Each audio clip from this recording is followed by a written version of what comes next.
All right, hello everyone, and welcome to another episode of Mark on Comics. And this is a special episode because I am at the Farah Hotel in Orange, California. And in this episode, I present to you the 2026 Cal Comic Con over in the Grand Ballroom. Let's go check in.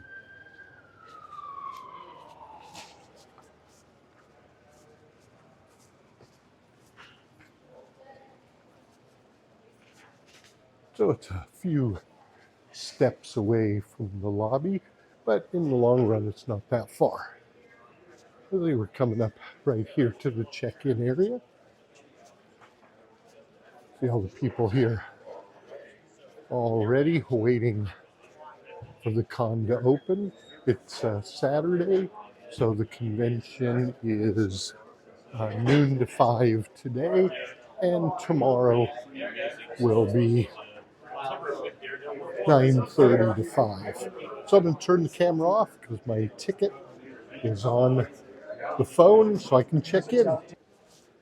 All right, I've checked in. So I am staying here at the hotel. The hotel prices here were just the same as you'd see at any other local hotel, so why not stay here? So I'm headed back up the room, put some things together, get ready to come back down when they open at noon. So I will see you then.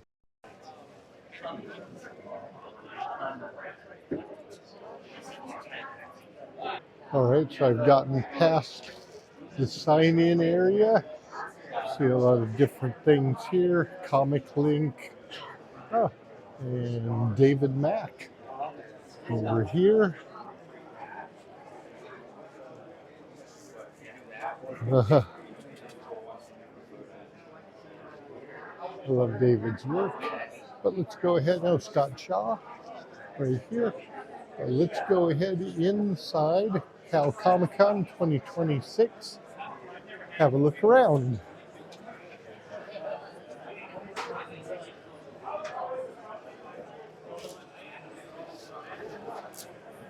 All right.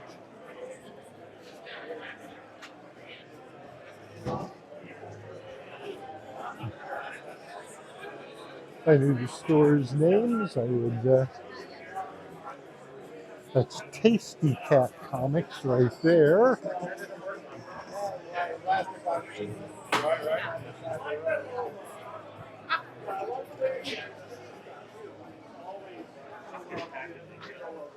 Down here we have My Comic Shop.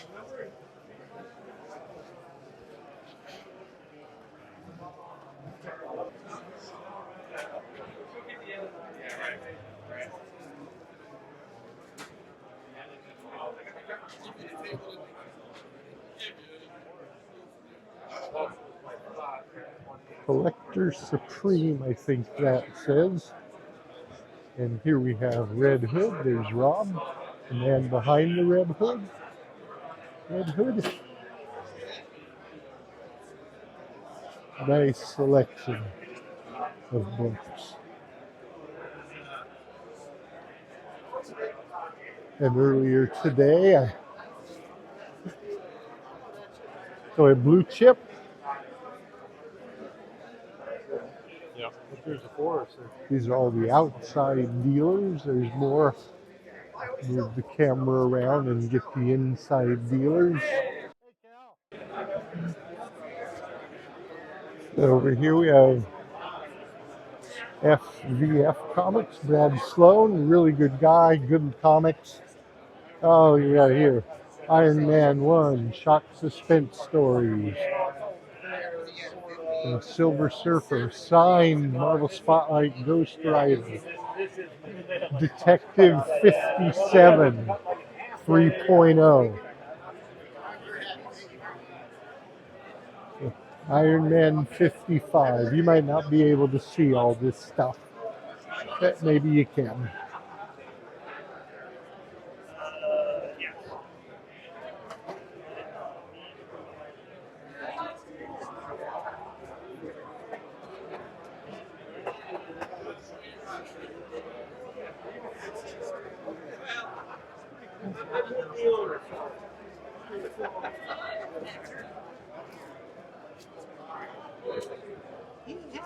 selection of pulp here too now. So Jeff, it's good to see you here again. I was hoping, thank you. I'd hoping, last year was good enough for you. You'd want to come back down. I think I've been here, going here 7+ years. Really? Wow. That's okay. Yeah. Oh yeah. I remember it started as the Yorba Linda Comic Con one day, right? Yeah, I think it was a 1-day. Yeah. You came down. Yeah. Wow. Love this group of people. Great comics here all the time. Yeah, it's always worth the trip. Good. And I'm on the West Coast, so it's not so. I know. Seattle. I know. I watch you guys' YouTube all the time. It was Jeff, the Golden Age Guru. There you go. Thank you. Appreciate it. You too. Appreciate you Oh, coming by. Fantastic Worlds out in Scottsdale, Arizona.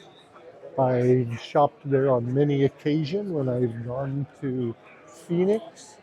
Oh, look at that artwork on the wall. Beautiful, beautiful.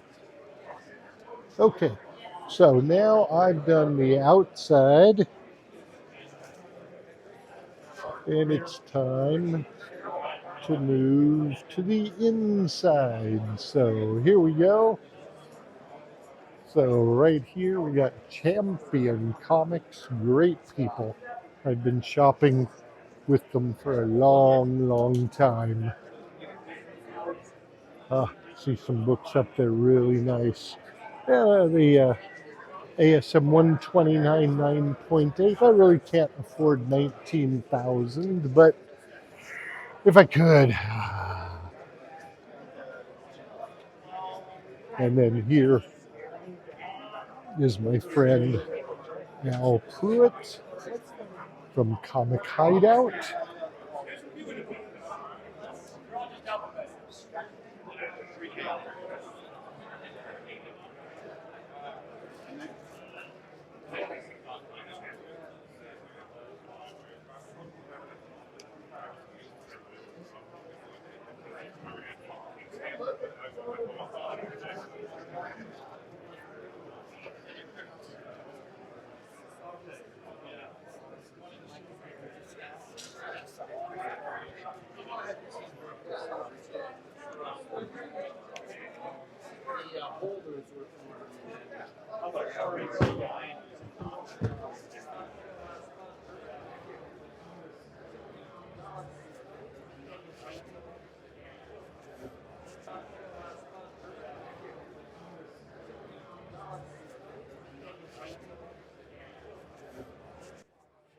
Hello, hello. I'm excellent.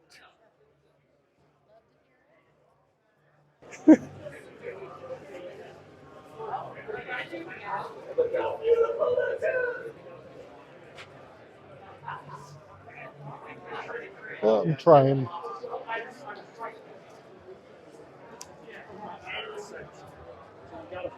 And here we have Harley Yee. I've interviewed him before. Harley's a great guy.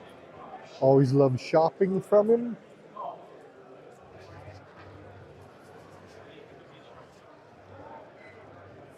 And then here we have Terry's Old School Comics. Terry is who runs this convention. I believe they're 18 years now. So it's a great show. And then here we are back around with Champion with their magazines. See, Foom. Marvel Preview presents The Punisher. So here is magazines, and you can see they've also got treasuries. Very nice. Well, that's my trip around. Don't want to keep showing the same thing over again, so I'm going to go for now, and we'll be back. All right, so here I am with Ken from TasteeCat Comics. So Ken, tell me, TasteeCat, how long have you been in business? It's a bit of a hard question to answer, actually. We've been using that name for about 3 years.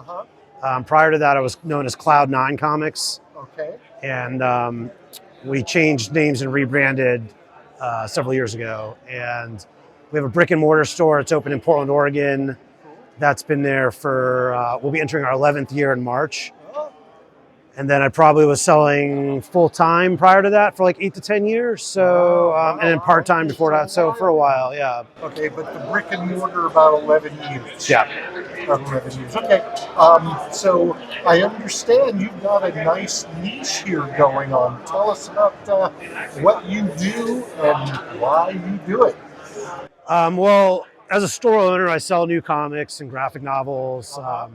Magic, Pokemon cards, toys and stuff, but vintage comics is the focus. And my collector in me, I guess, is like I collect a lot of romance from the golden age and more esoteric comics. Yes. Oh, cool. Yeah. Great. So I do collect some crime and horror and other genres, but mostly romance. And so you can see behind me in some of the books on the table here in front of me that there's a variety of, you have things like Susie Comics that was published by MLJ and Archie, to Plastic Man, and just like, I'll buy superhero stuff, but the superhero stuff is so collected, it tends to be quite a bit more money. So I enjoy digging through boxes and finding things that are, somebody sees it and I go, that's cool, I haven't seen that before. I'm really impressed with your prices. Thank you. It's like, wow, is that all? I'm really impressed. Yes. So you got a brick and mortar in Portland. Tell everybody your address. So if they're in Portland, they can come by. Yeah, that'd be great. We're at 2621 Southeast Clinton Street. So we're in Southeast Portland, and we're open every day 11 to 7. You can also check our website out at TasteeCatComics.com or follow us on social media at TasteeCat Comics. Okay, Facebook, YouTube, Instagram. We're primarily on Instagram. We do a claim sale the third Tuesday every month from 4 to 7 p.m. Tell us about that. So claim sales kind of really took off when COVID happened because the comic conventions like this one stopped happening and people were looking for new revenue streams. And so Facebook Marketplace and whatnot and Instagram Live became viable revenue streams for all of us.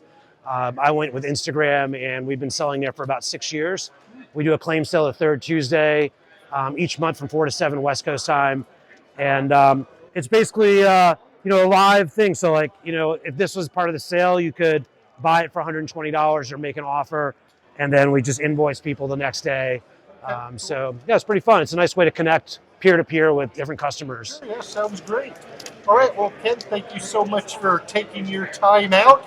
I really appreciate it. We got your address. How about a phone number? It's 503-236-8113, and it's on the top of our website. Okay, cool. TasteeCatComics.com, correct? Awesome. Yes, thank you. All right. Thank you very much, Ken. All right, everybody. Here I am. Thank you. What's your name? Jeff. Thank you, Jeff. With Lee Kohse and his artwork. Redcoat, Speed Racer, Boba Fett. That is not a cover. That is a piece of original artwork. We've got Wonder Woman. Judge Dredd, also artwork, not a cover. Got a lot of great work here. We can't see it all, but you can see some of it. And one thing I want to talk about is this Gunslinger. This is original art on a cover, and once he sells it, he produces another one. So this is a great piece of art. So here we go. We have Lee Kohse, the greatest comic artist you've never heard of. So Lee, tell me about your early years in drawing comics. Oh, God. So it kind of started out, I was in the Marine Corps, I was injured, and I always loved drawing, and drew in high school and stuff, and then of course just started drawing comics and making stories. I always wanted to be an animator as a kid, but when I found out about tweening, I really didn't want to be an animator. Oh. I just that whole thing of like draw this, draw this, draw this, draw this, draw this. It's like no, I want to draw this. I want to draw that. Yeah. You know, and so I didn't want to do between. And and at the time, 3D wasn't really a big thing. So, but I love the idea of storytelling. And so somebody, one of my friends in high school basically told me, it's like, oh, you draw like Jim Lee. And so I punched him. And then my other friend is like, that was a compliment. So I had to apologize and then go figure out who the hell Jim Lee was. And so I went and picked up X-Men 275 was my first comic book. Oh, wow. Okay. That I ever bought with my own money.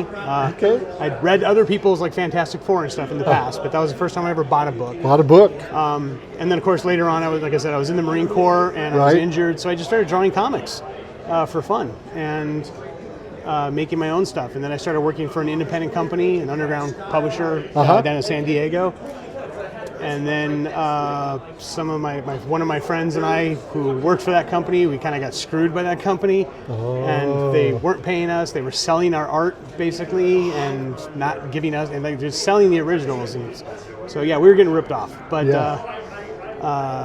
so we were like, well, if it's going to hurt us this badly, and we might as well just go start our own company. So we did. And so we started a company called Bloodfire Studios. Okay. And we did, our first comic book was Dark Tarot, which was a vampire comic book. I remember the name. I don't remember the comic book company, but I remember that name. That was a book I painted. It was black and white, fully painted. And then we also did another book I created called Kindergoth, which was the story of tattooed body-pierced kindergartners who save the world from aliens who get stoned on pork rinds. Because I have a very weird sense of humor. And yeah, and then actually Len Wein was a huge fan. We get fan letters from Len Wein. And so we actually brought him in. So there are comics out there. We're talking like this, like when we brought Len on, it was like 2014, 2010 area. So Len was actually writing an underground comic book at the height of his career. It was being self-distributed, self-published, and it was just like the only way you could get the book was from us at Comic-Con. Oh.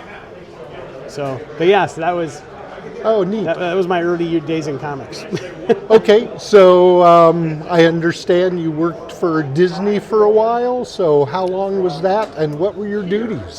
Still do. I'm a freelancer. Okay. So we are now. This is my 20th year. 2026 will be my 20th year working for Lucasfilm in some capacity as a freelancer. Nice. And what do you do for Lucasfilm? Whatever they ask. Cool, okay. So it's primarily what people know me for is I'll do art that'll end up in the art galleries. Okay. So like the Disney art galleries. Sure, or like, sure. Online, I've done, I think I've done 5 featured artist things for Star Wars Celebration. So I've been in the art show. So you were the creative director on Speed Racer Comics? Yes. Is that still going, or no? That was around 2010 to 2014, 2015. Okay. So we were working on. It was again Bloodfire Studios. Kind of. We started getting with Kindergoth. We started getting a lot of attention. Kindergoth was a very good seller. It was basically a kind of a minor cult hit project, and essentially like Hollywood started, we need to make these changes and these changes and these changes, and we're kind of like, well, we want to do this for a living, so let's do that. And one of those was, don't be Bloodfire Studios, your name scares people. And it's like, well, we like it, but and to us, it actually came from a song by Typo Negative. Okay. Which was Blood and Fire. And there was a song where there's a line in the song where no more nights of blood and fire. The guy's talking about losing a loved one. It's like, well, what do you love? What drives you? What are you passionate about? Is kind of how we interpreted it. And so it's all like comics and storytelling and art. So yeah, let's do that. Okay. And so that's cool. Where the name came from. But Hollywood was like, oh no, it'll scare children. And it's like, okay, it'll scare parents who have children. So we ended up getting a CEO and a CFO and people who actually had business backgrounds, and changed the name of the company, and we took on Speed Racer. We actually bought the rights to Speed Racer. Oh, cool, okay. And then I had to audition as creative director, which was interesting. So I had to teach myself anime, and for Speed Racer. So, but one of my friends is a gentleman named Tommy Newman, and I've known Tommy for years. And Tommy actually used to do Speed Racer for DC Comics under Wildstorm in the late '90s, early 2000s. So I reached out to Tommy and basically asked, it's like, hey, can you teach me how to draw anime? He's like, sure. And so yeah, it was going back and forth with Tommy over a weekend, and him hair bigger, eyes bigger, nose negotiable, mouth smaller, bring in the chin more. And so yeah, him just telling me like stylistic cues and things. And so I did a portfolio of anime stuff and was able to secure the job of creative director. And so I did that for several years until there was a rights issue of some sort. I don't know the specifics of it. I don't either, but yeah, but basically the rights to Speed Racer were revoked and went back to Tatsunoko Animation. It was the original company in Japan that owned them. So when that happened, it kind of killed off the whole project. That's sad. That's too bad. That was sad. That kind of is what ended the company self-publishing. At that point, I took a job in the tech industry doing design stuff so I could focus on Lucasfilm stuff in my spare time. Okay, cool. All right. So I understand you have some stuff coming up you cannot talk about. Oh, yeah. What have you got that you can talk about that's next? Next I have Hyde Street number 10 variant C cover, which the original is actually right there. Yeah, I'll get up to that here shortly, yeah, because that's awesome. Thank you. Yeah. So I've got Hyde Street number 10, variant C coming out. I've also got Giger 22 variant C is coming out March 18th, I believe. So those are my next two projects. And then the other covers I don't have release dates on, or even confirmation that they'll be used. So I don't know when those are coming out. We'll wait and see how that goes. Yeah, but and then there will be a huge project being released in December that I'm working on. Okay. And then hopefully I'm hoping they'll announce it at Comic-Con. Okay, cool. That would be great. Okay, I'm not going to take up much more of your time here. I'm just going to go ahead and get that cover and your red coat cover. Both incredible. So here we are by Lee Kohse. Look at all that detail. How can somebody have all that detail in a single page? That is incredible. And there we have his cover of Red Coat, which issue? 15. Yep. Look at that beauty. This is the original artwork from Red Coat 15. And then I do, oh gosh, I forgot all about that. So that was actually the tribute piece I did for Bernie Wrightson. So there was a book called the Bernie Wrightson Tribute. I remember hearing that. Called Printed in Blood. It was done on Kickstarter. And but I was talking to them, and we were talking about me doing a piece for it. And I told them I would, but only if I could do a piece based on, because Bernie taught me how to ink. Okay, So cool. I wanted to, at shows and things like that, Bernie would sit down and actually physically show me how to properly ink. Yeah. And so I just kind of wanted to take all his notes and do a piece that looked like it belonged in his portfolio without looking like I was copying Bernie. Right. And this so was just for that book, so that's the only way you could get that was with that book. I do have prints of it, so I own the copyright on this. Oh, So okay, I actually okay. make prints of this one. Okay, and that is the original artwork That is there the for original. it? Isn't that amazing? Look at this. Look at that detail. Look at that. All original art, sketching and inking. Absolutely beautiful.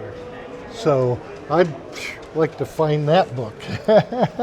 And then I want to come back here one last time to the Gunslinger. Original art. One of the best pieces I've ever seen. It's absolutely gorgeous. Thank you. Yep.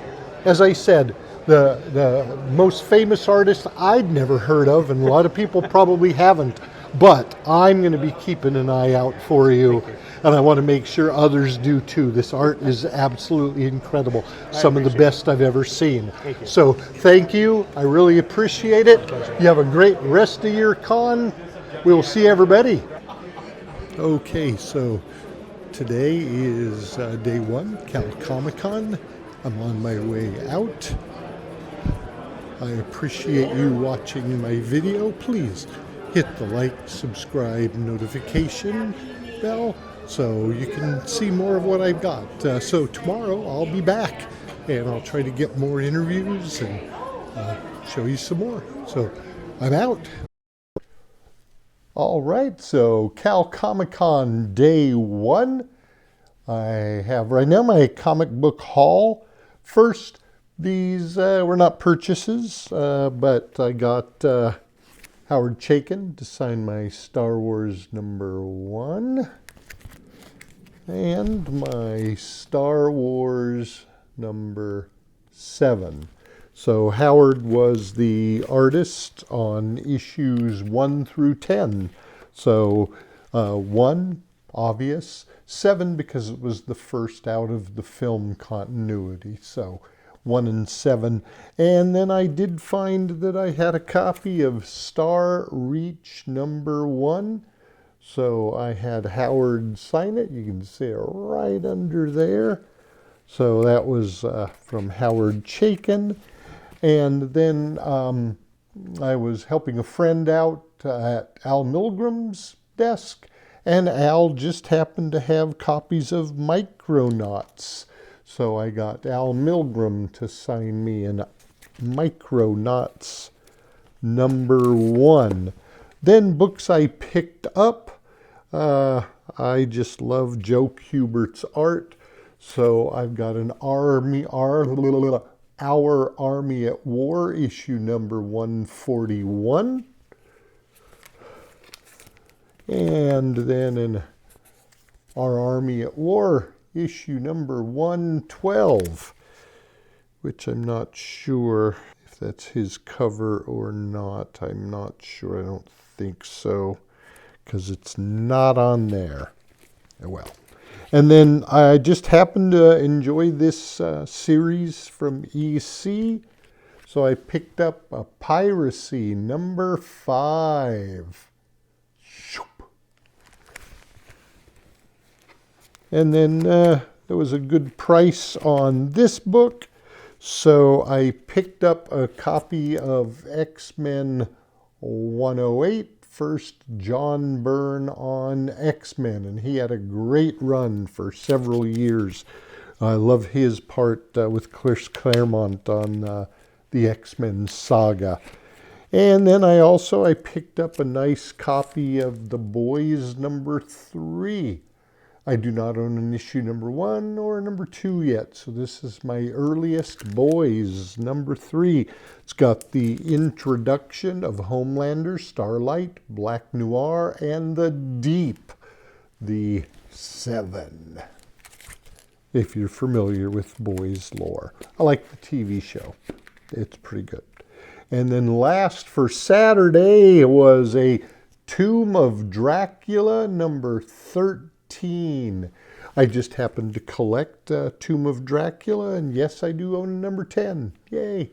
So, Tomb of Dracula 13, last of my comic book haul for day one, Cal Comic Con.